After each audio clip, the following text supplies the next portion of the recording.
میں مبلغ بنوں سنتوں کا، خوب چرچا کروں سنتوں کا، ہو کرم بہر خاک مدینہ۔ الحمدللہ رب العالمین، والصلاة والسلام علی سید المرسلین، اما بعد فاعوذ باللہ من الشیطان الرجیم، بسم اللہ الرحمن الرحیم۔ الصلاة والسلام علیک یا رسول اللہ، وعلی آلک واصحابک یا حبیب اللہ۔ الصلاة والسلام علیک یا نبی اللہ، وعلی آلک واصحابک یا نور اللہ۔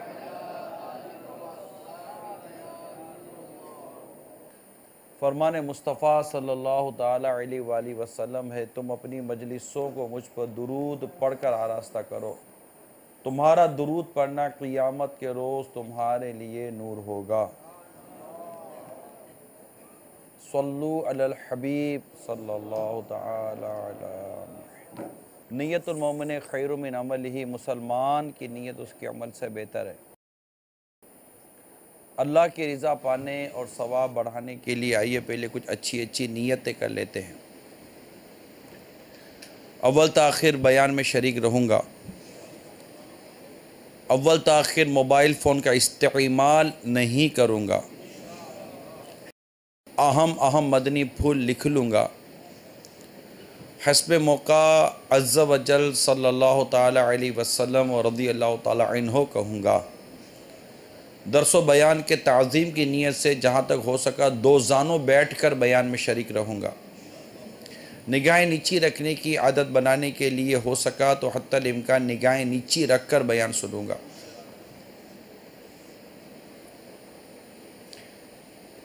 بیان کے بعد ہو سکا تو آگے بڑھ کر انفرادی کوشش کرتے ہوئے مصافحہ و معانقہ وغیرہ کی سنتوں پر بھی عمل کروں گا۔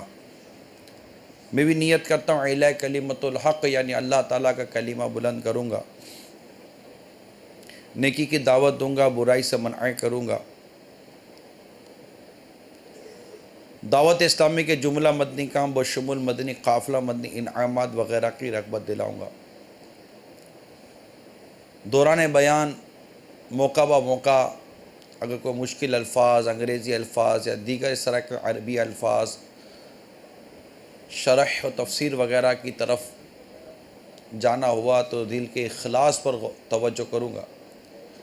ریاکاری حب جا کی نیت بنتی رہی تو بچنے کی کوشش کروں گا۔ قہقہ لگانے اور لگوانے سے بچوں گا۔ صلو علی الحبیب صلی اللہ تعالی علیہ وسلم۔ میٹھے میٹھے اسلامی بھائیوں جو جامعۃ المدینہ میں اس پر جمع ہیں، دعوت اسلامی کے عالمی مدنی مرکز فیضان مدینہ باب المدینہ کراچی کے فیضان مدینہ کے دورہ حدیث کے مکتب سے اس وقت بیان کرنے کی سعادت حاصل ہو رہی ہے۔ موضوع اگرچہ میرا کچھ اور ہے، 30ویں پارے کی سورہ انفطار، اور یہ بہت ہی پر ذوق، پر سوز اور سبق آموز اور اپنے دامن میں عبرت، ڈر، خوف، راحت و سکون وغیرہ کے مدنی پھول لیے یہ سورت مبارکہ ہے۔ اس سے پہلے کہ میں اپنے بیان کی طرف آؤں، میں یہ نیت کی کہ کچھ اس سورہ مبارکہ اس کا ترجمہ کنز الایمان اور اس کے تحت جو تفسیر خزائن و عرفان ہے، اس سے کچھ مدنی پھول بیان کروں۔ اللہ کرے کہ ہم ڈرنے والے بن جائیں۔ یہ سورہ مبارکہ واقعی بہت ڈرانے والی ہے۔ چنانچہ ارشاد ہوتا ہے اذا السماء انفطرت، ترجمہ کنز الایمان، جب آسمان پھٹ پڑے اور جب تارے جھڑ پڑیں اور جب سمندر بہا دیے جائیں، فرمایا اور شیری اور شور یعنی میٹھے اور کڑوے سب مل کر ایک ہو جائیں،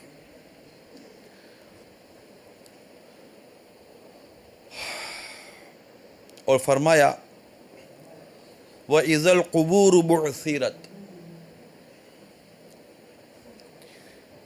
اور جب قبریں کھودی دی جائیں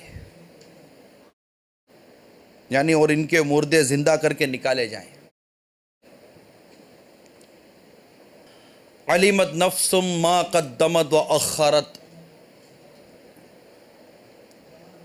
ہر جان جان لے گی جو اس نے آگے بھیجا اور جو پیچھے،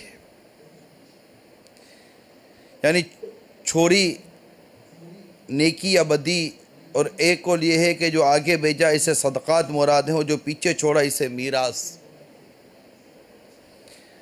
یعنی دو قول ہو گئے کہ نیکی و بدی کے متعلق بھی قول آیا کہ ہر جان جان لے گی جو اس نے آگے بھیجا اور جو پیچھے، یعنی آگے صدقات بھیجے اور پیچھے میراث چھوڑ گیا، یا پھر نیکی بدی سے مراد ہے کہ جو آگے بھیجا اور جو پیچھے چھوڑا۔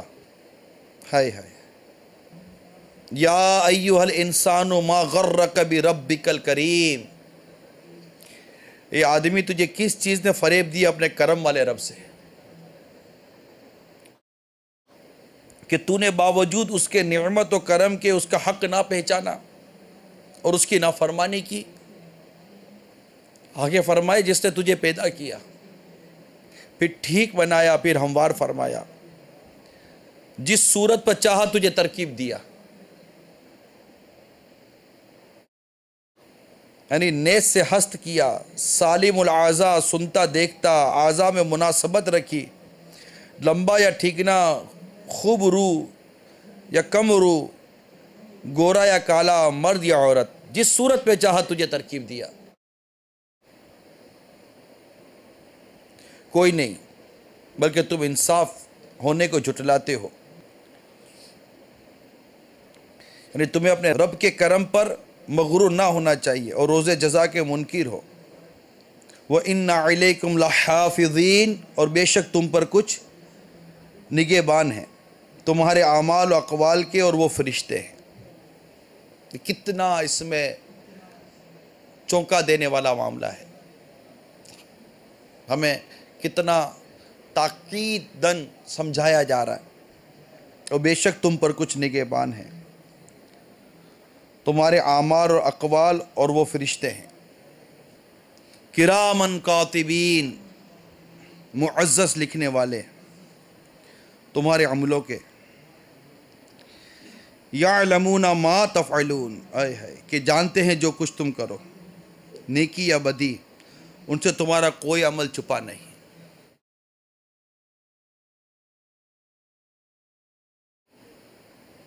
پھر فرمایا ان الابرار لفی نعیم، بے شک نیکوکار ضرور چین میں ہیں، یعنی مومنین صادق الایمان۔ اور پھر فرمایا وَإِنَّ الْفُجَّارَ لَفِي جَحِيمٍ، اور بے شک بدکار ضرور دوزخ میں۔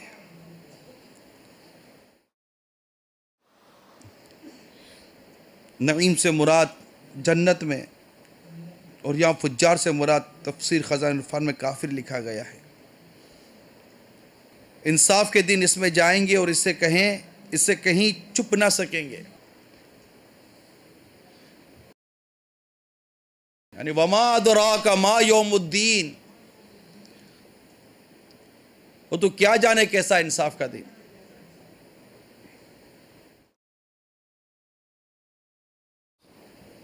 ثم ما ادراک ما یوم الدین، پھر تو کیا جانے کیسا انصاف کا دن۔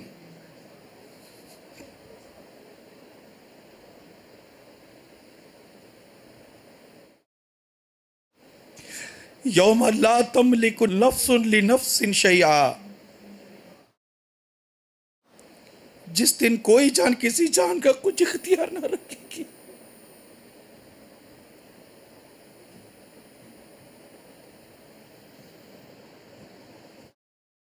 یعنی کوئی کافر کسی کافر کو نفع نہ پہنچا سکے گا۔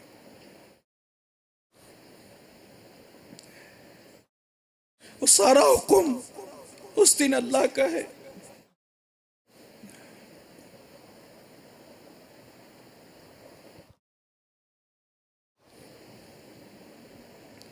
اللہ تعالی ہم سب کا ایمان سلامت رکھے، قرآن فہمی، وہ قرآن کو درست پڑھنے کا اللہ تعالی ہمیں جذبہ اور ذوق و شوق عطا فرمائے۔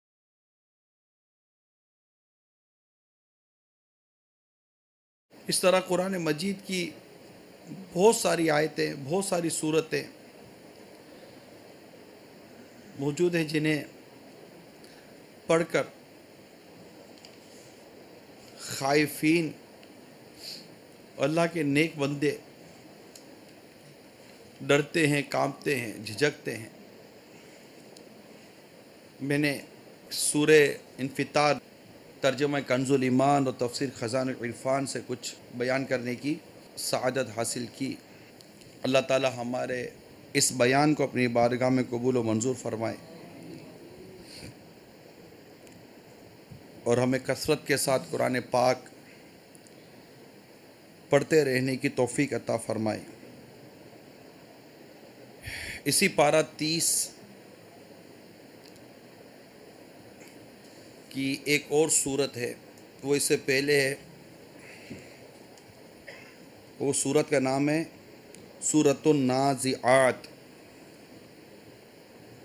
اس میں 46 آیات کریمہ ہیں۔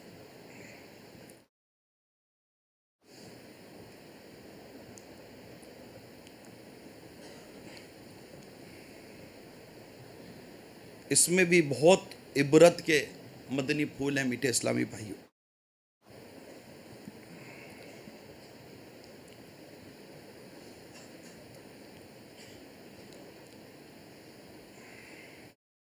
اس کی آیت نمبر 40 اور 41 میں یہ مضمون، یہ بیان بھی موجود ہے، اور وہ جو اپنے رب کے حضور کھڑے ہونے سے ڈرا، یعنی اس نے جانا کہ اسے روز قیامت اپنے رب کے حضور حساب کے لیے حاضر ہونا ہے۔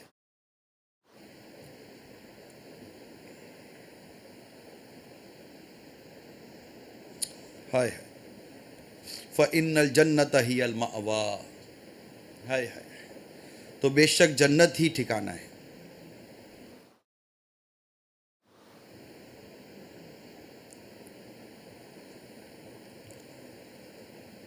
حضرت سیدنا جابر بن عبداللہ رضی اللہ تعالیٰ عنہ سے مروی ہے کہ رسول اکرم صلی اللہ تعالیٰ علیہ وآلہ وسلم نے ارشاد فرمایا، مجھے اپنی امت پر سب سے زیادہ خوف خواہشات کی اتباع اور لمبی امید کا ہے۔ خواہش کی اتباع حق بات سے روک دیتی ہے، اور لمبی امید آخرت کو بھولنے کا باعث ہے۔ تو جو قرآن مجید کی آیت کریمہ میں نے ابھی سورۃ النازعات کے حوالے سے بیان کی کہ وہ جو اپنے رب کے حضور کھڑے ہونے سے ڈرا اور نفس کو خواہش سے روکا، اور اس کے بعد میں نے قرآن سرکار مدینہ صلی اللہ تعالیٰ علیہ وسلم کا یہ ارشاد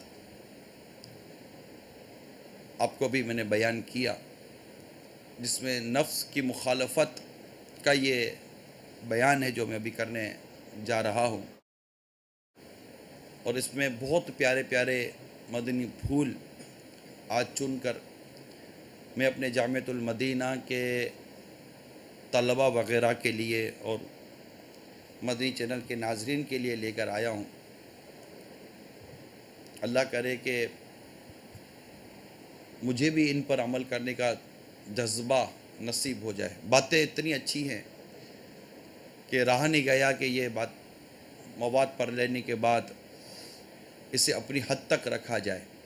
بلکہ یہ جذبہ میں نے محسوس کیا کہ کاش کہ اسے بیان کروں، اور ظاہر ہے کہ اس وقت جہاں میں بیان کرنے حاضر ہوا ہوں یہ ایک اہل علم طبقہ ہے جو بات کو شاید بہت اچھے طریقے سے اور اچھی گہرائی سے سمجھنے کی صلاحیت رکھتا ہو تو کوئی تعجب نہیں کہ بعض واقعی حساس طبیعت کے بھی اسلامی بھائی ہوتے ہیں، بعض نہیں ہوتے، ان کو اس بات کی عموماً پرواہ نہیں ہوتی کہ کیا بیان ہو رہا ہے کیا بیان نہیں ہو رہا، لیکن ابھی قرآن پاک کی چند آیات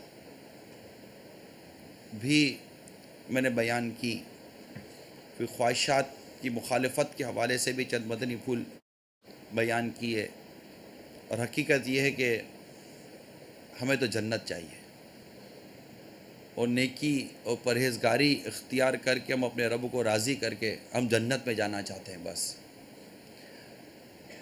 خوش نصیب ہوگا وہ شخص جسے اللہ جنت دے گا، اور بد نصیب ہوگا وہ شخص جسے اللہ تعالیٰ جہنم کی آگ میں جھونک دے گا، اور ہم نہیں جانتے کہ ہم میں سے کون خوش نصیب ہے اور کون بد نصیب، کون سعید ہے اور کون بدبخت، کہ اللہ تعالیٰ کی خفیہ تدبیر ہم سب کے بارے میں کیا ہے ہم میں سے کوئی بھی نہیں جانتا۔ ہم بے باک ہوتے چلے جا رہے ہیں، اور اسلام و دین کی جو روح ہے، عمل کی جو روح ہے، نفس امارہ کی مخالفت کا جو درس ہے، شیطان کی مخالفت کا جو درس ہمیں دیا گیا ہے، ہم عموماً اس پر توجہ ہی نہیں کرتے کہ یہ بھی کوئی درس ہے، یہ بھی کوئی بیان ہے، یہ بھی کوئی شریعت کے اصول ہیں، اس میں بھی کچھ مدنی پھول ہمیں ملتے ہیں، لیکن بزرگوں کے واقعات کا جب ہم مطالعہ کرتے ہیں تو بعض اوقات ایسا لگتا ہے کہ جیسے کہ یہی لوگ تھے، ہم گھاٹے میں، بہت گھاٹے میں، ہم لوگ گھاٹے میں ہیں یا دھوکے میں ہیں، غفلت میں، اس کو جو بھی نام دے دے، ہر کوئی اپنے حال کے مطابق اپنی اس عادتوں کو نام دے سکتا ہے۔ حضرت ابراہیم بن شیبان رحمۃ اللہ تعالی علیہ سے منقول ہے، انہوں نے فرمایا میں 40 سال تک چھت کے نیچے اور کسی ایسی جگہ نہیں سویا جس کو تالا لگا ہو، بعض اوقات میں چاہتا کہ مجھے پیٹ بھر کر مسور کی دال مل جائے لیکن مجھے نہ ملتی۔ ایک دفعہ میں شام میں تھا تو مسور سے بھرا ہوا بڑا پیالہ میرے پاس لایا گیا، میں نے اس سے کھایا اور باہر نکلا، میں نے کچھ شیشیاں لٹکی ہوئی دیکھی جن میں کچھ نمونے کی چیزیں تھیں، میں نے اسے سرقہ خیال کیا، تو کسی شخص نے مجھ سے کہا تم کیا دیکھ رہے ہو؟ یہ شراب کے نمونے ہیں اور ان مٹکوں میں بھی شراب ہے۔ میرے اپنے دل میں کہا مجھ پر ایک فرض عائد ہو گیا ہے، لہٰذا میں شراب فروش کی دکان میں داخل ہو گیا، تمام مٹکوں کو انڈیلتا گیا۔ وہ سمجھا کہ میں بادشاہ کے حکم سے انڈیل رہا ہوں۔ جب اسے اس بات کا علم ہوا تو وہ مجھے ابن طولون، یہ مصر اور شام کے حاکم رہے، شجاعت والے اور عادل گزرے ہیں، 240 ہجری میں انہوں نے وفات پائی۔ قاہرہ میں ابن طولون کی مسجد بہت مشہور ہے، تو وہ مجھے ابن طولون کے پاس لے گیا، اس نے مجھے 200 کوڑے مارنے کا حکم دیا اور قید خانے میں ڈال دیا۔ میں ایک عرصے تک قید میں رہا، حتیٰ کہ میرے استاذ ابو عبداللہ مغربی رحمۃ اللہ تعالیٰ علیہ شہر میں تشریف لائے اور میری سفارش کی۔ جب ان کی نظر مجھ پر پڑی تو کہنے لگے تم نے کیا جرم کیا تھا؟ میں نے کہا میں نے پیٹ بھر کر مسور کی دال اور 200 کوڑے کھائے۔ انہوں نے فرمایا تم سستے چھوٹ گئے۔ میٹھے میٹھے اور پیارے پیارے اسلامی بھائیوں اور مدنی چینل کے ناظرین، ہمارے بزرگوں کے نفس کی مخالفت کے ایک سے ایک ارشادات اور ایک سے ایک واقعات کتابوں میں لکھے ہوئے ہیں۔ مشائخ سے اسلام کے بارے میں جب پوچھا گیا تو انہوں نے فرمایا مخالفت کی تلواروں کے ساتھ نفس کو ذبح کرنا اسلام ہے۔ مخالفت کی تلواروں کے ساتھ نفس کو ذبح کرنا یہ اسلام ہے۔ فرمایا اور جان لو کہ جس شخص کے نفس کی خواہشات ظاہر ہوتی ہیں اس شخص کے انس سے الہی کے ستارے ڈوب جاتے ہیں۔ بڑا پیارا اور سبق آموز یہ مدنی پھول ہے۔ اور جان لو کہ جس شخص کے نفس کی خواہشات ظاہر ہوتی ہیں اس شخص کے انس سے الہی اللہ تبارک و تعالیٰ کی قرب لے لیں، معرفت لے لیں، اس کی پہچان لے لیں، اس کی معرفت کی لذت لے لیں، اس کو جو بھی آپ نام دے دیں، تو ان سے الہی کے ستارے ڈوب جاتے ہیں جب نفس کی خواہشات ظاہر ہوتی ہیں۔ ذوالنون مصری رضی اللہ تعالیٰ عنہ فرماتے عبادت کی چابی غور و فکر کرنا ہے۔ درست کام کی علامت نفس اور خواہش کی مخالفت ہے اور ان دونوں کی مخالفت ان کی خواہشات کو ترک کرنا ہے۔ یعنی مخالفت کیا؟ نفس کی مخالفت کروں یا خواہش کی مخالفت کروں تو خواہش اور نفس کی مخالفت سے کیا مراد ہے کہ ان دونوں کی مخالفت یہ ہے کہ ان کی خواہشات کو ترک کر دے۔ جس طرح کی یہ خواہش پیدا ہو رہی ہے ان خواہشات کو ترک کرتا رہے تو یہ ان کی مخالفت کہلاتی ہے۔ جیسا کہ حضرت سیدنا جنید بغدادی رضی اللہ تعالیٰ عنہ کی سیرت پاک کا بڑا پیارا واقعہ نقل ہے۔ فرماتے میں ایک رات بیدار ہوا اور اپنے وظیفے کے لیے اٹھا تو مجھے وہ مٹھاس اور لذت محسوس نہ ہوئی جو اپنے رب سے مناجات میں حاصل کرتا تھا۔ یہ کیسی باتیں کرتے ہیں کہ آج مجھے مناجات میں لذت مل رہی ہے نہیں مل رہی، عبادت میں لذت مل رہی ہے نہیں مل رہی، وہ لذت جیسے عموماً ہم نہیں کھانا کھاتے ہم کہتے ہیں یار آج وہ مزہ نہیں ہے، مٹھائی کھاتے کہتے ہیں یار یہ وہ مٹھائی نہیں ہے، یار یہ وہ بات نہیں ہے اس کے اندر، یار یہ وہ چیز نہیں ہے۔ ہم فوراً اس کے متعلق اپنے کمنٹس دے دیتے ہیں بیکاز ہم جانتے ہیں اس کو کہ یہ جو ہم کر رہے ہیں نا یہ وہ چیز نہیں ہے، آج وہ مزہ نہیں آیا، آج وہ بات نہیں تھی اس میں۔ مگر یہ ہماری معرفت ہے، ہماری جس چیز میں معرفت تھی، ہماری جس چیز میں پہچان تھی، ہمارا جس چیز میں خیال تھا، ہمارا جس چیز میں تصور تھا، ہمارا جس چیز میں انہماک تھا، ہم نے اس چیز کے درست ہونے یا نہ ہونے، ویسا ہونے یا نہ ہونے کو پہچانا۔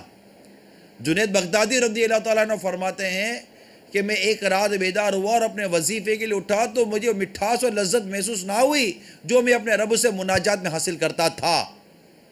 کتنا فوکس ہے، کتنا اس چیز پہ غور و تفکر ہے ان کا کہ یار وہ بات نہیں آ رہی جو مجھے مناجات اور عبادات اور وظائف ملا کرتی ہے، اس کو انہوں نے فیل کر لیا، محسوس کر لیا۔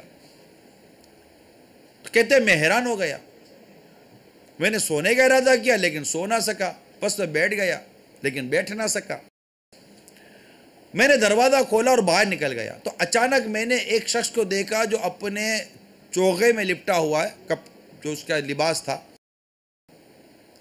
جب اس نے میرا آنا محسوس کیا تو سر اٹھایا، کہا ابو القاسم، یہ ان کی کنیت تھی سیدنا جنید بغدادی علیہ رحمت اللہ الہادی کی، اتنی دیر لگا دی؟ میں نے کہا میرے آقا ہمارے درمیان کوئی وعدہ تو نہ تھا، آپ نے مجھے بلایا نہیں تھا، میں آپ کو وعدے پر کہ میں نے کوئی کمنٹمنٹ کی تھی اور میں آیا نہیں ہوں، یعنی میں تو اسے بے چین تھا اور بے چینی کی صورت میں باہر نکلا اور اب آپ کہہ رہے کہ میں نے آنے میں دیر کر دی۔ ابھی یہ راز کیا تھا؟ یہ راز کھل رہا ہے۔ تو انہوں نے فرمایا کیوں نہیں؟ میں نے، اب وہ جو باہر جو چوغا پہنے ہوئے بزرگ تھے کہہ رہے کہ کیوں نہیں، میں نے دلوں کو حرکت دینے والے اللہ سے دعا کی تھی کہ وہ آپ کے دل کو حرکت دے۔ سمجھئے کہ میں نے اپنے رب سے دعا کی تھی کہ وہ آپ کو مجھ سے ملا دے، تو میں نے دلوں کو حرکت دینے والے سے دعا کی تھی کہ وہ آپ کے دل کو حرکت دے۔ اور کیسی قبول ہوئی دعا؟ یعنی کتنے یہ مستجاب دعوات تھے. جنید بغدادی رضی اللہ تعالیٰ عنہ فرماتے ہیں میں نے کہا اللہ نے ایسا کر دیا، آپ کیا چاہتے ہیں؟ اللہ نے ایسا کر دیا، میں بھی بے چین تھا اندر میں. اب وہ بے چینی کیا تھی؟ یہ بے چینی کا راز یہاں کھلا.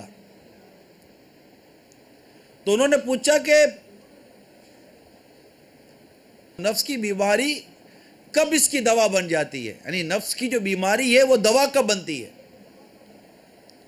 میں نے کہا جب نفس اپنی خواہشات کی مخالفت کرے تو اس کی بیماری اس کی دوا بن جاتی ہے. یہ سن کر اس شخص نے اپنے نفس کی طرف توجہ کی اور کہا تم نے سنا، میں نے تمہیں یہی جواب سات مرتبہ دیا، لیکن تو نے جنید بغدادی کے علاوہ کسی سے سننے سے انکار کر دیا، اب تم نے سن لیا. جنید بغدادی رضی اللہ تعالیٰ عنہ فرماتے وہ شخص واپس چلا گیا اور میں اس کو پہچانتا نہیں تھا اور نہ اس کے بعد اس شخص کے بارے میں کوئی آگاہی ہوئی. تو میرے میٹھے اور پیارے اسلامی بھائیوں اور مدنی چینل کے ناظرین، نفس کی مخالفت یہ ہم سنتے رہتے ہیں، اور ہمارے بزرگان دین اولیاء کاملین وغیرہ کی سیرت کا جب مطالعہ کرتے ہیں تو ان کی سیرت میں نفس کی مخالفت کا بڑا دخل ہے.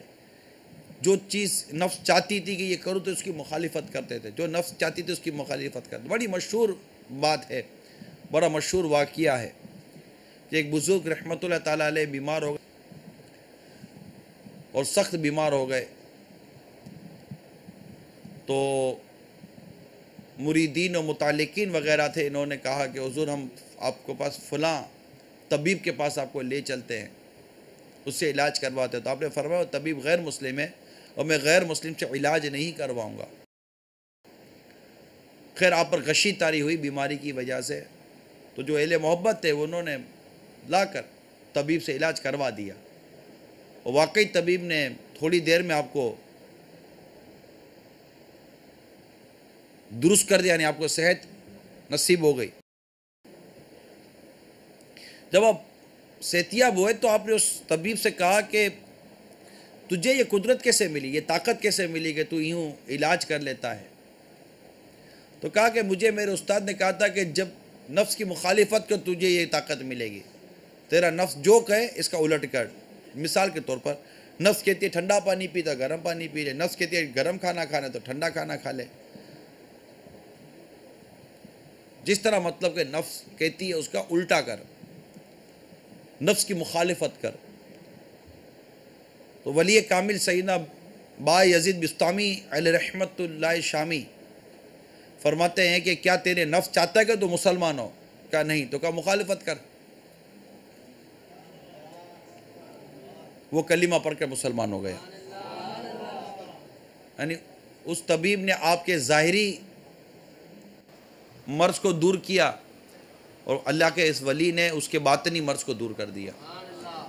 تو یہ نفس کی مخالفت پر مجھے ایک مشہور واقعہ جو ہم عموماً اجتماع وغیرہ میں مدنی مذاکرے وغیرہ میں سنتے رہتے ہیں.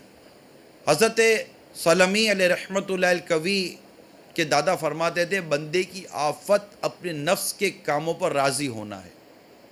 مزید حضرت حسین بن علی فرماتے ہیں کہ حضرت عصام بن یوسف بلخی نے کوئی چیز حضرت حاتم عصم رحمۃ اللہ تعالیٰ علیہ کے پاس بھیجی تو انہوں نے ان سے قبول کر لی. ان سے پوچھا گیا لما قبلتہ، آپ نے کیوں قبول کی؟ فرمایا میں نے اس میں اپنے لیے ذلت اور ان کے لیے عزت پائی، جبکہ واپس لوٹانے میں میری عزت اور ان کی ذلت تھی، بس میں نے ان کی عزت کو اپنی عزت پر اور اپنی ذلت کو ان کی ذلت پر ترجیح دی. نفس کی مخالفت کی. کسی صوفی سے کسی نے پوچھا کہ میں سب لوگوں سے الگ ہو کر حج کرنا چاہتا ہوں. انہوں نے فرمایا پہلے اپنے دل کو بھولنے سے، نفس کو کھیل کود سے اور زبان کو لغو باتوں سے خالی کر، پھر جہاں چاہو جا کر اپنا کام کر لینا. یعنی کتنا خوبصورت مدنی پھول ہے کہ پہلے اپنے آپ کو بھولنے سے، سہو بھولنے سے، نفس کو کھیل کود سے اور زبان کو لغو باتوں سے پاک کر، خالی کر، پھر جہاں چاہو جاؤ. وہ مقام و مرتبہ تمہیں نصیب ہوگا نا. تو مقام و مرتبے کو پانے کے لیے نفس کو کھیل کود سے بچانا ہے. یہ جو ہم تفریحات میں لگے رہتے ہیں نا، فضول قسم کی تفریحات میں لگے رہتے ہیں، اور واقعی ہمارا یہ حال ہے کہ ہم پر نفس سے امارہ سوار ہے. یہ دو چیزیں الگ ہیں. یا تو بندہ کوشش کر کے نفس پر سوار ہو جائے اور نفس کی لگام اپنے ہاتھ میں رکھے، جیسے سرکش جانور کی لگام سوار کے ہاتھ میں ہوتی ہے کہ وہ لاکھ ادھر ادھر منہ مارے مگر وہ اپنی لگام اس کے ہاتھ میں کھینچی رہتی ہے. وہ دائیں جانا چاہتا ہے مگر جانا بائیں، وہ رکنا چاہتا ہے مگر تیز چلتا ہے، تو اس کی لگام اس کے ہاتھ میں ہوتی ہے. جب سوار کے ہاتھ میں سواری کی لگام ہو نا اور اس کو کھینچ کر رکھے تو وہ اس کو اس کی منزل تک پہنچا دیتی ہے.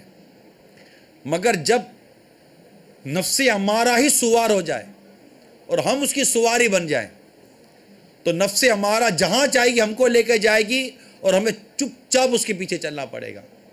ہماری جو پوزیشن ہے نا وہ کچھ اسی طرح کی ہے. ہماری نفس ہمیں طرح طرح کی خواہشات میں، لذتوں میں گھما کر رکھتی ہے اور ہم اس بات کو سمجھتے نہیں. اس لیے میں نے بزرگوں کے چند واقعات لے کر حاضر ہوا ہوں.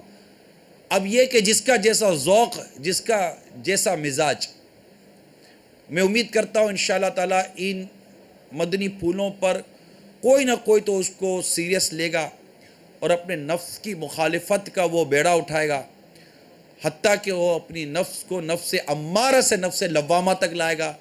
رب کی رحمت شامل لہا رہی تو ایک وقت آئے گا کہ نفس امارہ، نفس لوامہ، نفس مطمئنہ کے درجے کو پائے. یاد رکھیے نفس میں تغیر ہے، نفس ہے نا، اس میں تغیر ہے، تبدیل ہوتی ہے، ختم نہیں ہوتی، یہ تبدیل ہوتی ہے. اس کو کوشش کر کے اس کی حالت تبدیل کی جاتی ہے. اور یہ اتنی مطلب کہ یہ فری سٹائل ہے کہ تھوڑا سا اس کو ڈھیل دو نا تو جیسے کہ پھر دوبارہ پیچھے آنے شروع ہو جائے گی اور پھر لا کر وہاں کھڑا کر دے گی جہاں سے ہم چلے تھے. بڑی مطلب یوں سمجھیے کہ یہ ایک زندگی کو کشمکش میں گزارنے کے لیے اس کو اگر لے تو بندہ یہ لذت ہے کہ زندگی کا ایک کشمکش والا معاملہ ہے. ہم زندگی میں بور نہیں ہوتے. جو شخص اپنے نفس کو درست کرنے میں لگائے نا وہ زندگی میں کبھی بور نہیں ہوگا. کہتے ہیں یار کیا کریں، بور ہو رہے ہیں. آپ بور اس لیے ہو رہے ہیں کہ آپ نے اپنے آپ کو نفس کے حوالے کیا. جس نے اپنی زندگی کا مقصد نفس کو درست کرنا ہے اور اس سے پھر آخر تک درست رکھنا ہے اور اسے نفس مطمئنہ تک لے جا کر رک جانا ہے، اور قرآن پاک کے اس پیغام کو، اس خوشخبری کو پانے کی جس کی خواہش ہے کہ جب یہ مرے تو حاتف غیب سے آواز آئے، یا ایتھا النفس المطمئنہ، اے مطمئن نفس لوٹا، ارجعی الی ربکی، لوٹا اپنے رب کی طرف، راضیۃ مرضیہ، وہ تجھ سے راضی تو اس سے راضی، فادخلی فی عبادی، داخل ہو جا اس کے بندوں میں، وادخلی جنتی، اور داخل ہو جا اس کی جنت میں. تو ہمارے بزرگوں کے بعض اصحاب کے سے واقعات ہیں کہ جن کا انتقال ہوا تو یہ آیت کریمہ سنی گئی. بلکہ ہمارے استاد صاحب فرماتے تھے کہ جب یہ آیت کریمہ نازل ہوئی اور سرکار مدینہ صلی اللہ تعالیٰ علیہ وآلہ وسلم نے جب اس کو تلاوت فرمایا آپ نے، تو صدیق اکبر رضی اللہ تعالیٰ عنہ بارگاہ رسالت میں حاضر ہو کر عرض کرتے ہیں، یا رسول اللہ صلی اللہ تعالیٰ علیہ وسلم، یہ آیت کریمہ کتنی عمدہ ہے. یا ایتھا النفس المطمئنہ، اے مطمئن نفس، ارجعی الی ربکی، لوٹا اپنے رب کی طرف، لوٹا اپنے رب کی طرف. تو کتنی اچھی آیت کریمہ ہے. تو ارشاد فرمایا ابو بکر جب تیرا انتقال ہوگا تو یہی آیت فرشتے پڑھ رہے ہوں گے. تو اللہ کرے کہ ہمیں بھی مطمئن نفس، نفس مطمئنہ، اور بھی نفس کے بڑے درجے ہیں. نفس کسے کہتے ہیں، یہ بیان میرے باپا امیر اہل سنت کا آڈیو کیسٹ پہ موجود ہے. نفس کسے کہتے ہیں، اس کا سننا اور سمجھنا.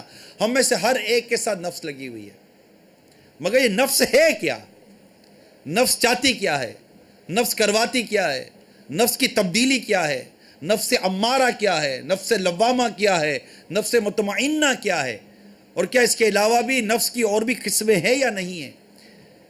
احیاء العلوم میں بھی آپ کو اس کی بحث ملے گی. آپ کو امید ہے کہ کیمیاء سعادت میں بھی اس کا مواد ملے گا. اب تو ماشاءاللہ احیاء العلوم الدین اول دوسری اور تیسری 3 جلدیں احیاء العلوم کی یہ مکتبۃ المدینہ نے شائع کر دی ہے. یہ اس کی پہلی جلد میرے پاس ہے. انشاءاللہ اس سے بھی کچھ مدنی پھول لایا تھا تو اس کی پہلی جلد، تو اس کی 3 جلدیں آ گئی ہیں.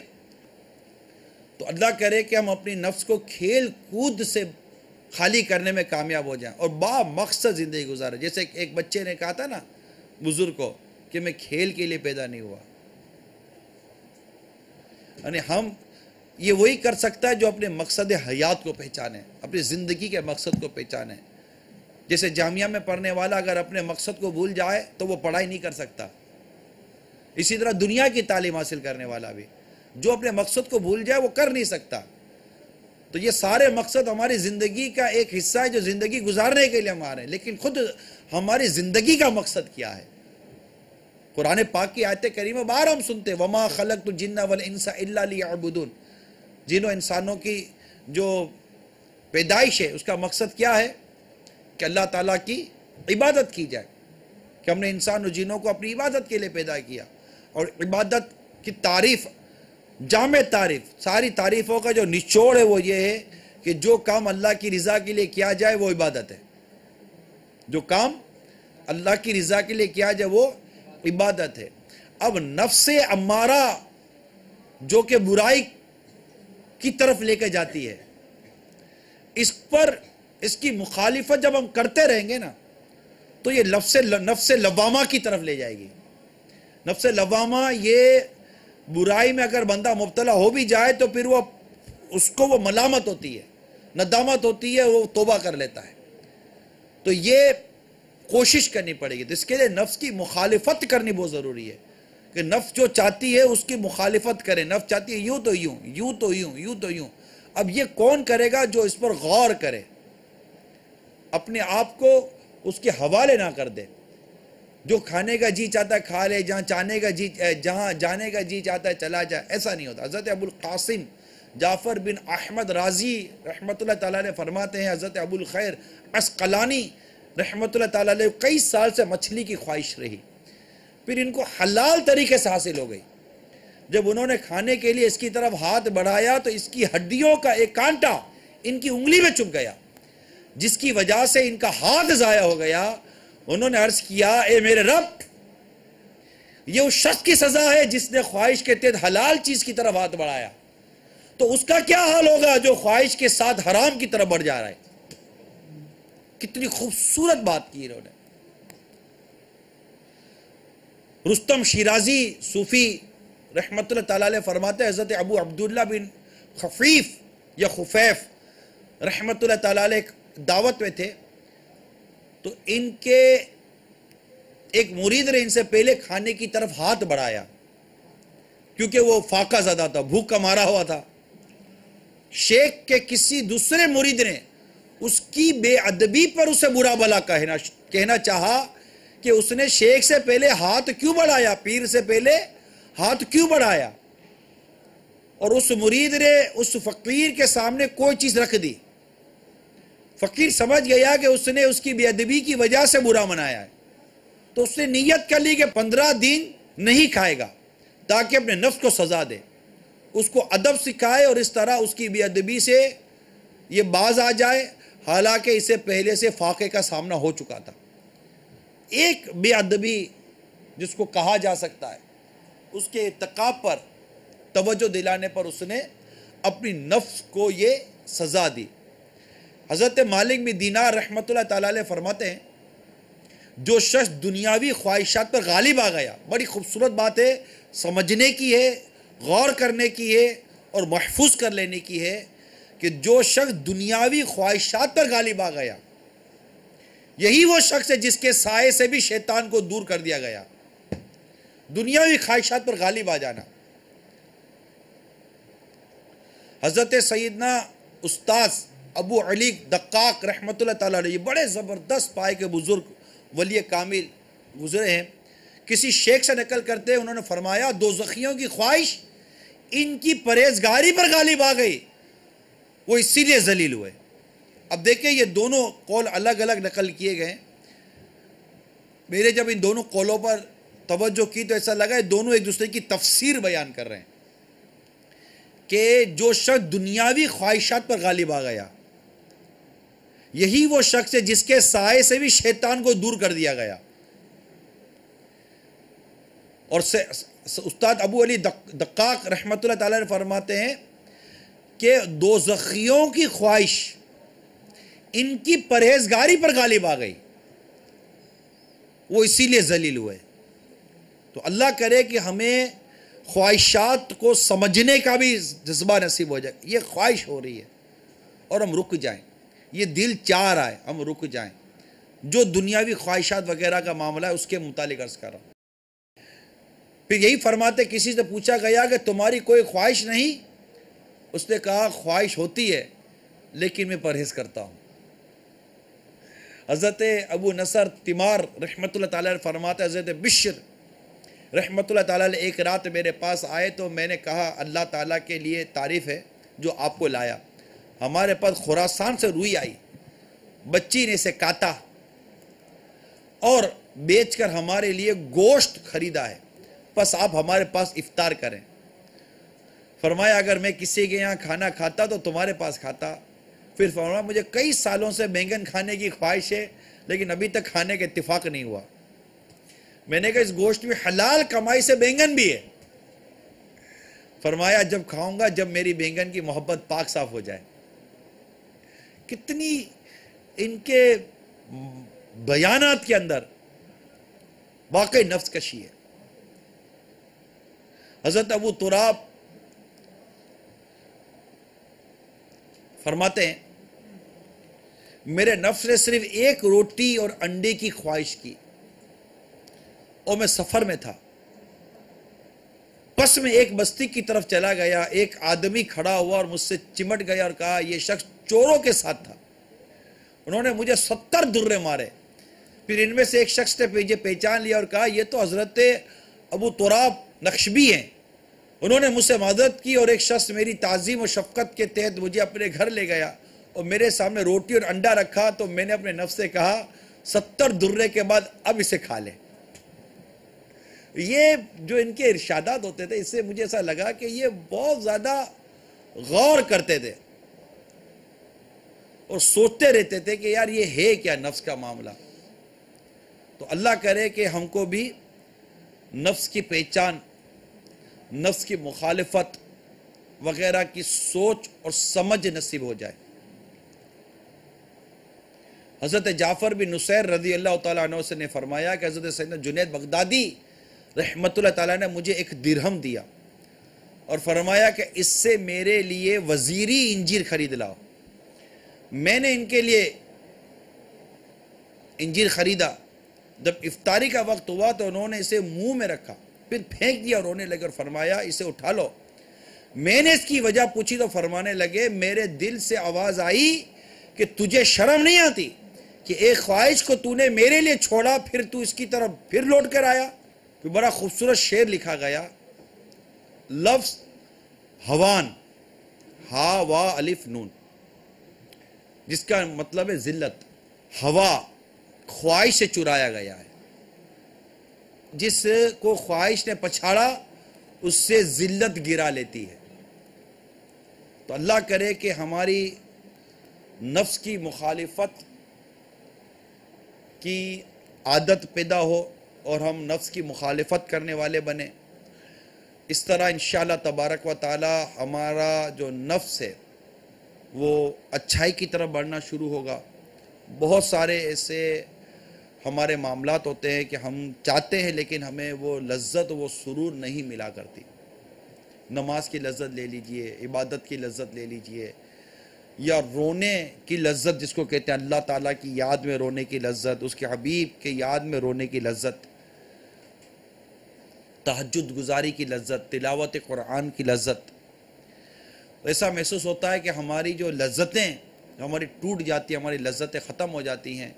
شاید اس کی ایک وجہ یہ بھی ہو کہ ہم نفس کی لذتوں میں پھنسے ہوئے ہیں.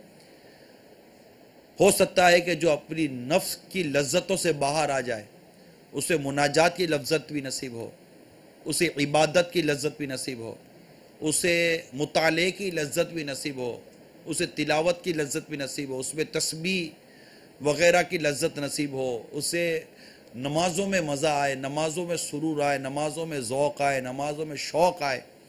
یعنی ہم جیسے یہ ہم دیکھیں کہ ہم جیسے فارغ ہیں تو ہمارا کبھی ایسا نہیں ہوتا یار چلو 10-15 منٹ ہیں یار وضو کر کے 2 رکعت نفل پڑھ لو. یہ خواہش ہمارے دل میں پیدا نہ ہونے کے برابر ہے. 15-20 منٹ، آدھا گھنٹہ، یا چلو قرآن پڑھ لو. ارے آدھا گھنٹہ ہے یار، تسبیح پڑھ لو. جب میں لیٹا ہوں بستر پر تو جب تک میں تھکن بھی ہوتی ہے، جب تک اوراد و وظائف تسبیحات وغیرہ نہ پڑھ لوں تو ہمیں مطلب وہ ترکیب بنتی نہیں ہے. تو اگر ہم غور کریں نا تو ابھی تو جیسے میں نے نفس کی مخالفت اور اس کے عیوب کا بیان کیا، تو رسالہ کشیریہ یہ بہت اچھی کتاب ہے. یہ کتاب مطالعے میں ہونی چاہیے. اللہ کرے کہ یہ کتاب لینا اور اسے پڑھنا. مجھے اس کتاب میں بہت سارے مدنی پھول ملے ہیں.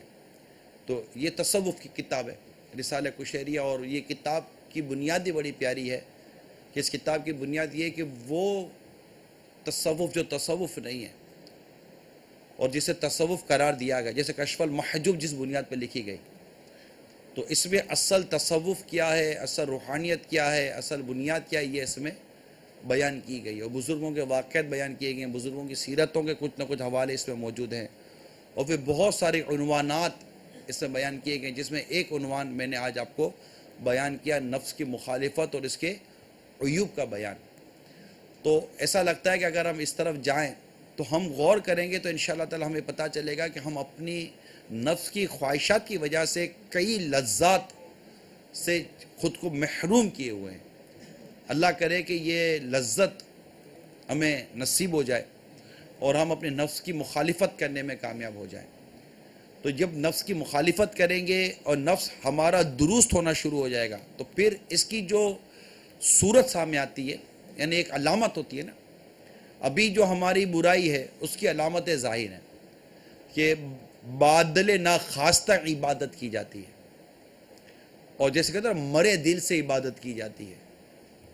ایک ذوق، شوق، ولولہ اور کیفیت کے ساتھ عبادت کا جیسے کہ ذہن بنتا نہیں ہے، اور خود کو بڑی مار دھاڑ کر کے ہم کچھ نہ کچھ اپنے فرائض و واجبات ادا کرنے میں کامیاب ہو جاتے ہیں. لیکن میرا اپنا دل کہتا ہے، اور یہ جیسے کتابوں کے مطالعہ کرنے سے یہ بات ظاہر ہوتی ہے کہ جب انسان پرہیزگار بنتا ہے، متقی بنتا ہے اور نفس کی مخالفت کرنے والا بنتا ہے تو یہی کیفیت جو اس کے لیے بھاری تھی وہی کیفیت اس کے اندر تعاون و مددگار ثابت ہو جاتی ہے. یعنی نفس ایک وقت آتا ہے کہ نیکی سے روکتی ہے، لیکن جب اس کی مخالفت کی جائے اور اس پہ تغیر آ جاتا ہے، تبدیلی آ جاتی ہے، یہی نفس عبادت کی طرف لے جاتی ہے. جیسے کہ ہم بزرگوں کے واقعات پڑھتے اور سنتے، سینکڑوں نفلیں پڑھتے تھے. خود امام اعظم امام ابو حنیفہ کیا یہ عالم نہیں تھے؟ اگر یہ بھی عالم نہیں تھے تو عالم کون؟ امام اعظم، فقیہ اعظم، یقیناً مفسر اعظم بھی تھے، محدث اعظم بھی تھے. امام کا جو اطلاع کیا جائے ان پر صادق آئے. تو ریاضت، عبادت وغیرہ کے ان کے واقعات ہمارے سامنے، بلکہ اشکوں کی برسات جو امیر علیہ سنت کا رسالہ ابھی مقتوط المدینہ صاحب اس کو لے سکتے ہیں، امید ہے شاید مل جائے گا. اس میں ان کا حیرت انگیز جدول کتنا عجیب و غریب ہے، کتنا کم وقت سونے کا تھا، باقی درس و تدریس، عبادات، خوف خدا، رونا، اور پھر تجارت، اپنا کاروبار بھی تھا، کام کاج بھی تھا. تقوی اور پرہیزگاری ان پر ناز کر، ایسا تقوی اور پرہیزگاری. سخاوت ایسی تھی کہ قرضہ دیا کرتے تھے، معاف کر دیتے تھے. درگزر ایسا کہ معافی تو جیسے کہ ان کے یہاں سے نکلا ہی کرتی تھی، معافی و درگزر. تو عرض کرنے کا مقصد یہ ہے کہ جب ہم نفس کی مخالفت کریں گے تو ان بزرگوں کے جو واقعات پڑھتے ہیں، جن کی عبادتوں کے واقعات پڑھتے ہیں، ان کی تہجد گزاریوں کے جو واقعات پڑھتے ہیں، ان کی کثرت تلاوت کے جو واقعات پڑھتے ہیں، کثرت کے ساتھ قرآن پاک ختم کرنے کے جو ہم ان کے واقعات پڑھتے سنتے ہیں، تو میں امید کرتا ہوں انشاءاللہ تبارک و تعالی ہمیں بھی کچھ اس کا حصہ نصیب ہوگا. مگر اس کے لیے نفس کی مخالفت کرنی پڑے گی، اور نفس کی مخالفت میں نیند کی قربانی، کھانے کی قربانی اور کلام کی قربانی یہ ہم کو دینی پڑے گی. یعنی کلام کم سے کم کرے، ضرورت کا کرے، کھانا ضرورت کے مطابق کھائے، اور عمدہ غذا سے کسی حد تک اپنا ہاتھ روکنے کی کوشش کرے. بولنے والا پر مت جائے گا. مجھے یہ باتیں پسند بہت ہیں، اللہ مجھے عمل کا جذبہ نصیب کرے. پسند بہت ہے یہ باتیں، جو میں اس وقت کہہ رہا ہوں نا، یہ پسند بہت ہیں. اور ان لوگوں کی سیرت سے محبت بہت ہے. ان لوگوں کی سیرت اچھی بہت لگتی ہے، کیونکہ یہ آئیڈیل سیرت ہے، یہ رول ماڈل سیرت ہے، رول ماڈل کردار ہے ان کا. یہ آئیڈیل کردار ہے ہمارے بزرگوں کا، کہ ان کی عبادتوں کا، ان کے کھانے پینے کا، اور ان کے جو علم و عمل کا اور درس و تدریس کا جو ایک معاملہ تھا، یہ رول ماڈل تھا. مطلب یہ نہ ہم کہیں کہ یار یہ اس وقت کے لوگ تھے. اس وقت کے لوگ اور اس وقت کے لوگوں کا فرق ہم ختم کریں.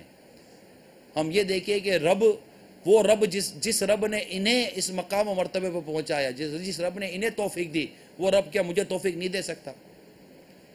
یعنی نبوت کسی کو نصیب نہیں ہے، نبوت ختم ہو گئی. سرکار صلی اللہ تعالی وسلم خاتم النبیین ہے، کوئی نبی نہیں آ سکتا، کوئی صحابی نہیں بن سکتا. جو اولیاء کرام اور بزرگوں کی جو سیرت ہے، ان کا جو علم و عمل کا معاملہ ہے، یا ہم صحابہ کرام کے جو علم و عمل کا معاملہ جو پڑھتے ہیں، جتنے آپ ائمہ کرام، یعنی یہ تو کتابوں کا مطالعہ تو ہمارے جامعۃ المدینہ کے طلبہ کو تو بالخصوص ان کی سیرتوں کا مطالعہ کرنا چاہیے. جو ائمہ گزرے ہیں اور محدثین گزرے ہیں، مفسرین گزرے ہیں، فقہاء گزرے ہیں، ان کی کتابوں کا سیرت کا مطالعہ. اگر کوئی عاشقان رسول کی تحریر نصیب ہو جائے، جیسے کہ وہ عاشقان حدیث کی حکایات کتاب مکتبۃ المدینہ نے شائع کی ہے، یہ اس کا مطالعہ بہت مفید مطالعہ ہے. امام اعظم کا مطالعہ یہ اشکوں کی برسات امیر علیہ سنت نے لکھا ہے. اس طرح کئی صحابہ کرام علیہم رضوان کی سیرت پر مکتبۃ المدینہ رسالے شائع کر رہا ہے. یعنی سیرت کا مطالعہ کرنے سے عموماً ہمارا سیرت کا مطالعہ کرنے کا ذاتی طور پر جذبہ نہیں ہوتا. بیان کرنا تو بیان کے لیے ہم نے مطالعہ کر لیا، لیکن اگر سیرت کا مطالعہ کریں، بزرگوں کی سیرت کا مطالعہ کریں، ان کی عبادات کا مطالعہ کریں، انشاءاللہ تبارک و تعالی ہمارے اندر عبادت اور تلاوت کا ذوق و شوق پیدا ہوگا. جیسے عیون الحکایات جو مکتبۃ المدینہ کی کتاب ہے، آپ وہ دیکھیں، اس میں قرآن پاک پڑھنے والے، اللہ کی یاد میں رونے والے، تقوی اختیار کرنے والے، پرہیزگاری اختیار کرنے والے، علم و عمل کے پیکر کے جو واقعات لکھے گئے ہیں، یہ واقعات ایک ایک واقعہ پڑھتے رہیں گے انشاءاللہ تعالی. ایک تو علم میں بھی اضافہ ہوگا، عمل میں بھی اضافہ ہوگا، ذوق میں اضافہ ہوگا، شوق میں اضافہ ہوگا. آپ کو اللہ نے چاہا تو ٹھیک ٹھاک اس کی برکتیں نصیب ہوں گی. مگر اللہ کرے کہ یہ خارجی مطالعہ، یعنی کہ جامعۃ المدینہ کا ایک تو درسی مطالعہ جو آپ کرتے رہتے ہیں، جو آپ کا اساتذہ کے آگے پڑھنا ہے، امتحانات دینے ہیں، اور اس کے اندر بھی کافی گہرائی ہے، میں بھی مانتا ہوں، لیکن وقت نہیں ہے ایسا نہیں ہے، وقت ہے. اگر آپ کچھ لمحوں کے لیے اپنے موبائل سے ہٹ جائیں اور فضول گفتگو سے اگر آپ نکل جائیں، کھانے پر ہلکا ہاتھ رکھ دیں، نیند اپنی کم کر دیں، نارمل نیند کر لیں، نیند اپنی کم کر لیں. چند مدنی پھول جو میں عرض کر رہا ہوں، اس کو حرز جا بنا لیں. سب سے بنیادی بات یہ ہے کہ ان دوستوں کے ساتھ سے ہٹ جائیں جو فضول باتیں کرتے ہیں، جو فضولیات پہ پڑھتے ہیں، جو کھانے کے لیے اگر بیٹھے بھی تو گھنٹوں تک بیٹھے رہتے ہیں اور فضولیات پہ پڑے رہتے ہیں. اللہ یہ جج کرنا یہ آپ کی ذمہ داری ہے، یہ چیک کرنا آپ کی ذمہ داری ہے. یعنی یہ میں اس کے لیے کہہ رہا ہوں جو اپنے اندر تبدیلی لانے کا خواہش مند ہے، جو اپنے آپ کو کچھ بنانے کا خواہش مند ہے. بنتے تھوڑے ہیں، سارے نہیں بنتے، یہ یاد رکھیے گا. جتنے دنیا میں پتھر ہیں اتنے ہیرے نہیں ہیں، بہت فرق ہے دونوں میں. جبکہ پتھر بھی، ہیرا بھی پتھر ہی ہے، تو پتھروں کی تعداد اور ہیروں کی تعداد میں بہت فرق ہے. ہر پتھر ہیرا نہیں ہوا کرتا. تو یہ بہت کم لوگ ہوتے ہیں جو میں عرض کر رہا ہوں، وہ بہت غور سے سننے والے، سمجھنے والے، غور کرنے والے. پھر اس پر کہ مطلب میں رہ کر یہاں کتنا رہوں گا، آخر مجھے مرنا ہے نا. مرنے کے بعد ایک مقام و مرتبے وہاں لکھے گئے کتابوں کے اندر، جنتوں کی تعداد لکھی گئی ہے. سرکار صلی اللہ علیہ وسلم کی اس معاملے میں حدیث بیان کی گئی ہے. جنت الفردوس کا معاملہ لکھا گیا. بہت سارے ایسے مطلب کہ جنتوں کے واقعات اور جنتوں کے حالات بیان کیے گئے ہیں. اور انسان بہت اچھے سے اچھی کی چیز کی طرف مائل کرتا ہے. اس کی ایک اڑان ہے کہ میں اچھی سے اچھی جگہ کی طرف جاؤں. جنت سے اچھا مقام کون سا، اور اس میں بھی آقا کا پروس مل جائے تو اس سے اعلیٰ مقام کون سا. اور پھر وہ جنتی جس سے اللہ تبارک و تعالیٰ کا روزانہ دیدار نصیب ہو، وہ مقام کیسا؟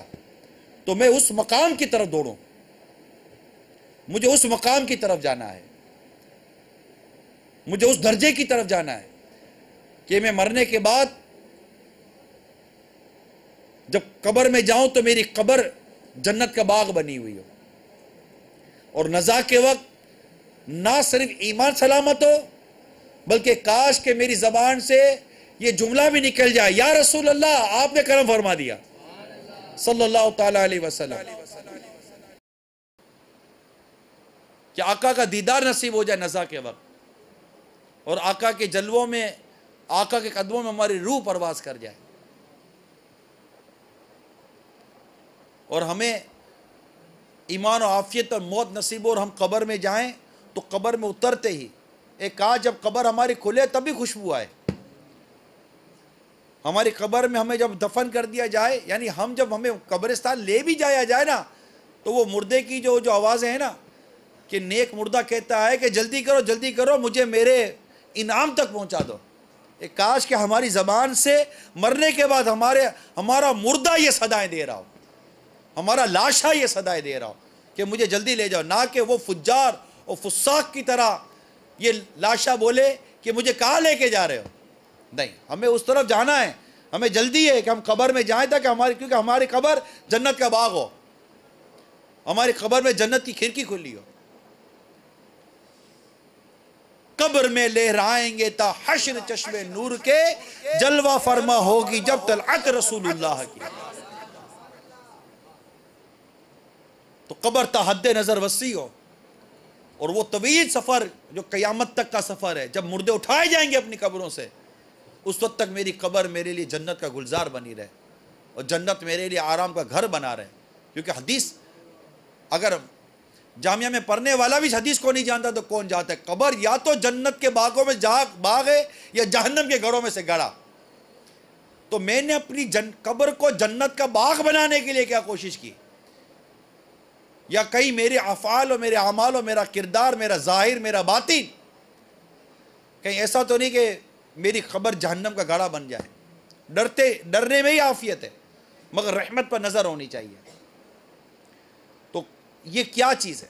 پھر جب میں اٹھوں قیامت کے روز، جب مردے قبر سے اٹھائے جائیں، تو میں اٹھوں تو میں اس شان سے اٹھوں جیسے نیکوکار اٹھے، اور اٹھتے ہی مجھے اللہ تعالیٰ کے عرش کا سایہ نصیب ہو جائے، آقا کے لوال حمد تلے جگہ نصیب ہو جائے، کہ صبا وہ چلے کہ باغ پھلے، کہ پھول کھلے کہ دن ہو بھلے، لیوا کے تلے ثنا میں کھلے، رضا کی زباں تمہارے لیے۔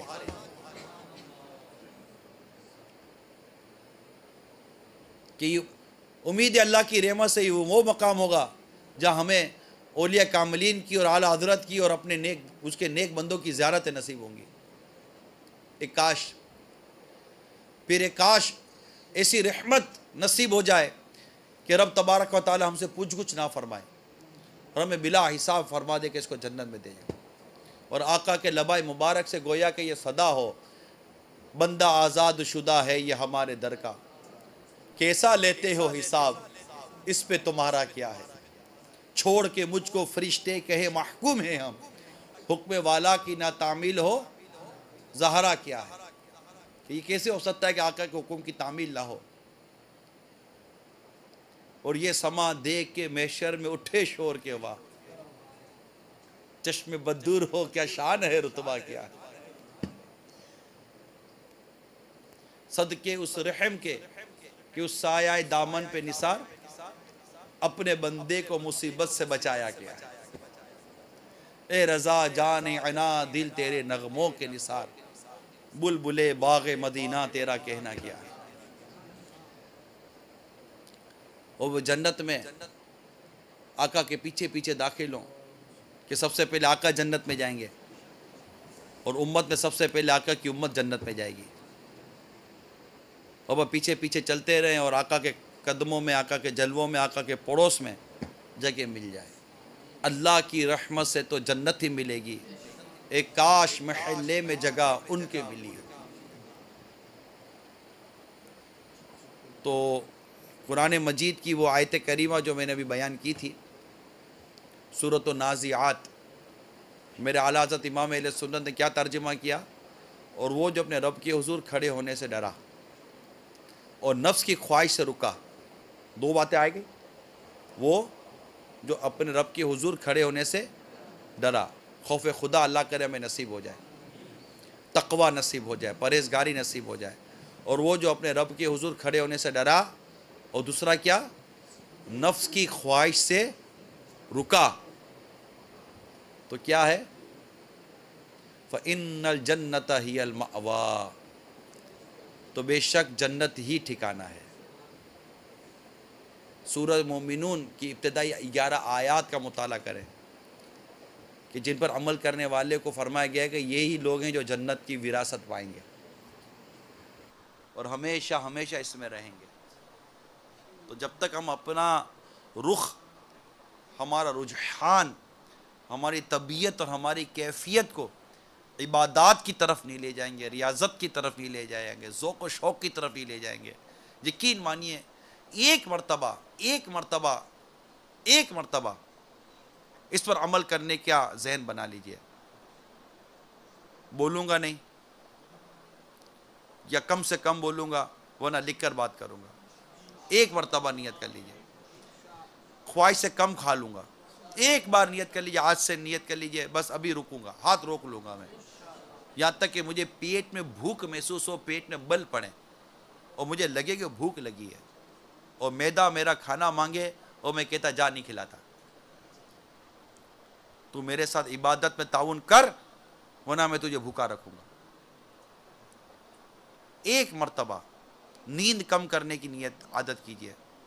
تکلیف ہوگی، یہ سب تکلیف والی بات کر رہا ہوں میں، کہ انسان بولنا چاہتا ہے اور نہ بولے، یہ بڑی تکلیف کی بات ہوتی ہے. اپنی زبان سے نکلنے والا جملہ روک لینا یہ طاقتوروں کا کام ہے، بزدلوں کا کام نہیں ہے.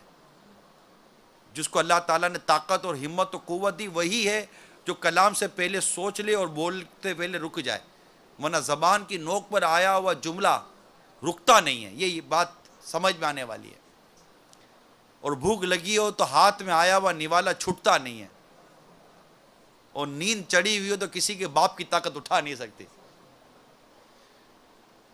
اور جس نے ان 3 چیزوں پر قابو پا لیا، کم کلام، کم طعام، کم منام، تصوف کے 3 مدنی پھول، دنیا آخرت کی بھلائیوں کے 3 مدنی پھول ہے یہ.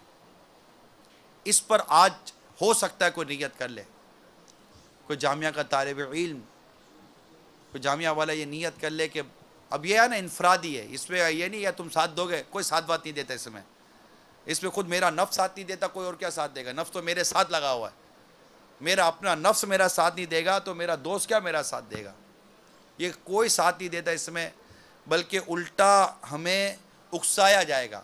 ابے چھوڑ یار، تو آپ بول یار تو چھوڑ یار، بڑی مشکل سے تو آج نیت بنی ہے، تو میرا دوست ہوتا تو میرے نیت پہ میرے ساتھ تعاون کرتا. یہ درست ہے کہ تو میرا دوست ہی نہیں ہے.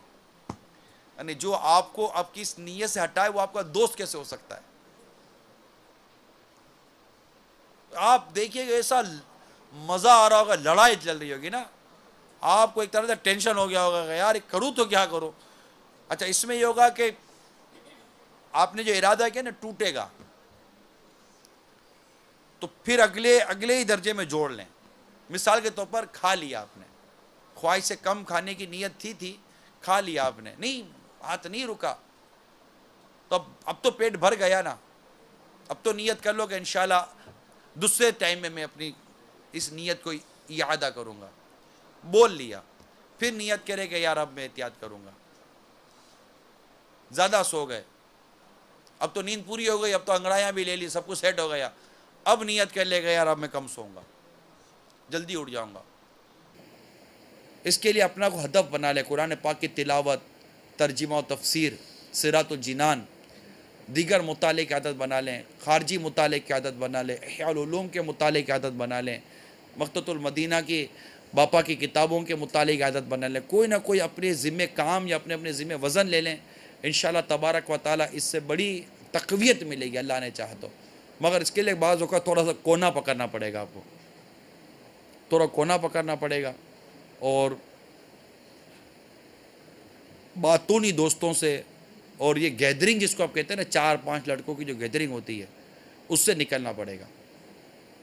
صرف کام یہ دیکھیں، میں جو کچھ کہہ رہا ہوں یہ مشقت ہے، میں بھی مانتا ہوں کہ یار اتنے سارے اسلامی بھائیوں میں پورے جامعہ میں یوں اکیلا نہیں، آپ کو آپ کا ہم نوا ملے گا ضرور، آپ کو آپ کی فریکوینسی والا مل جائے گا جو آپ کو دیکھ کر آپ کے قریب آئے گا اور یہ سوچ کر قریب آئے گا کہ یار یہ عبادت گزار نیک اسلامی بھائی ہے، میں اس کے قریب جا رہا ہوں. وہ آئے گا آپ کے پاس. آپ ڈھونڈنے بیٹھو گے پتہ نہیں ملے گا، نہیں ملے گا. آپ ہی ایسے ہو جاؤ کہ لوگ آپ کو ڈھونڈیں، جیسا مفتی دعوت اسلامی کو ڈھونڈا کرتے تھے. حقیقت ہے جو میں آپ کو بھی بیان کر رہا ہوں نا، مجھے میرے تصور میں اس وقت مفتی دعوت اسلامی گھوم رہے ہیں. جیسے یوں سمجھے کہ میں مفتی دعوت اسلامی بیان کر رہا ہوں آپ کو. میں تو یہ کتاب کا نہیں تھا مفتی دعوت اسلامی. مفتی دعوت اسلامی ابھی کے تھے، ان کو چند ہی برس ہوئے انتقال ہوا. آپ کے جامعہ کے ہی تھے، کوئی باہر کے نہیں تھے. میں نہیں کہتا کہ صرف مفتی دعوت اسلامی تھے، ہو سکتا ہے کہ ان کے یہاں ان طرح کے دوسرے اور بھی اسلامی بھائی جامعۃ المدینہ کی زینت ہوں، لیکن چونکہ میرے اپنے ذاتی تجربے میں، میرے اپنے ذاتی دوستی میں یا ماحول میں مفتی دعوت اسلامی ہے، لہذا میں ان کو جانتا ہوں اور میں نے ان کو دیکھا اور سمجھا اور سیکھا اور جانا. اور یہ ایک آئیڈیل مرید کے طور پر سامنے آئے تھے. میں ایک طریقت کی بات کر رہا ہوں، پیری مریدی والی بات کروں تو یہ جیسے کہ پیر صاحب آئیڈیل ہیں ہمارے باپا، اس طرح میں نے مرید میں اسی کو آئیڈیل پایا ہے. ایسا مرید میری زندگی میں میں نے کبھی کسی کو دیکھا نہیں ہے جو علم، عمل، تقوی، پرہیزگاری اور مسند افتاء پر فائز ہوتے ہوئے اس کی طریقت اور اس کی علم، اس کا جو طریقت کا اور اس کی پیری اور مریدی کا جو معاملہ تھا وہ اپنی مثال آپ تھا. نو ڈاؤٹ ہم نے ایک بہت ہی قیمتی اسلامی بھائی ہمارے ہاتھ، مطلب موت آئی چلے گئے، تو وقت آیا اور وہ ہر جان نے جانا ہے، وہ بھی چلے گئے، اب ہماری باری ہے، اب ہم نے جانا ہے. تو ان کا ذکر خیر کیسے ہو رہا ہے؟ یہ ایک ہی گزرے نا. اس طرح ہماری جو معلومات میں آئے جس کا ہم ذکر کرتے ہیں، کیا پتہ کہ کوئی اور ایسا اٹھے اور جب وہ دنیا سے جائے تو اس کو بھی اسی طرح یاد کیا جائے، یار وہ تھا، یار وہ تھا. اللہ تعالی ہم سب کو عمل کی توفیق عطا فرمائے، علم و عمل کا پیکر بنائے. اس میں انشاءاللہ تعالی صحبت کی بھی بڑی برکت ہیں. صحبت پانے کے لیے، کیونکہ صحبت جو ہے نا یہ تزکیہ نفس کا بڑا کام کرتی ہے. تو اللہ کرے کہ ہمیں صحبت صادقہ نصیب ہو، نیکوکاروں کی، اولیاء کرام کی صحبت نصیب ہو. اور اس صحبت میں امیر اہل سنت کی صحبت سر فہرست ہے، اور امیر سنت کی صحبت کے لیے الحمدللہ مدنی مذاکرے کی صورت ہمارے پاس موجود ہے. تو انشاءاللہ تبارک و تعالی تو مدنی چینل کی اسکرین پر ہی صحیح براہ راست باپا کو دیکھ کر ان کی صحبتیں اٹھانے کی کوشش کریں، عاشقان رسول کی صحبت اٹھائیں. فیضان مدینہ میں موجود طلبہ اور اساتذہ اور کورسز کے اسلامی بھائیوں کو چاہیے کہ وہ اپنے آپ کو مدنی مذاکرے میں لے جائیں اور عاشقان رسول کے درمیان بیٹھ کر مدنی مذاکرے میں شریک ہوں، اور باپا کے براہ راست سوالات و جوابات میں شریک ہوں، نوٹ کریں، لکھیں. انشاءاللہ تعالیٰ اس سے دنیا اور آخرت کے بے شمار مدنی پھول ملیں گے اور خوب بھلا ہوگا. تو ان مدنی مذاکروں میں شرکت کی بھی نیت کر لیجئے. اللہ تعالیٰ عمل کرنے کی توفیق عطا فرمائے. آمین بجاہ النبی الامین صلی اللہ تعالی علیہ وآلہ وسلم. صلو علی الحبیب صلی اللہ تعالی علیہ. میں مبلغ بنوں سنتوں کا، خوب چرچا کروں سنتوں کا، ہو کرم بہر خاک مدینہ.